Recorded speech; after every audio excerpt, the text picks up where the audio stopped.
I ran into this last week. Here's what fixed it for me. If you're looking to add a credit card to your Neteller account, follow these simple steps. Step 1. Log into your Neteller account. Start by logging into your Neteller account using your credentials. Make sure you have access to the email associated with your account for verification purposes. Step 2. Navigate to the funding section. Once you're logged in, find the funding option in the main menu. This is where you can manage your payment methods. Step 3. Select Add Credit Card. In the funding section, look for the option to add credit card. Click on this to begin entering your card details. Step 4. Enter your card information. Fill in the required fields with your credit card details, including the card number, expiration date, and CVV. Double check for any typos, as errors can lead to issues.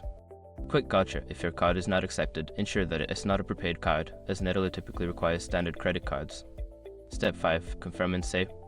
Before filing a refund or dispute, use the #com link in the description to open the refund dispute deadline calculator and confirm your deadline. That's it. You should now have your credit card added to your Neteller account. If you run into any issues, don't hesitate to reach out to their support. Happy transacting!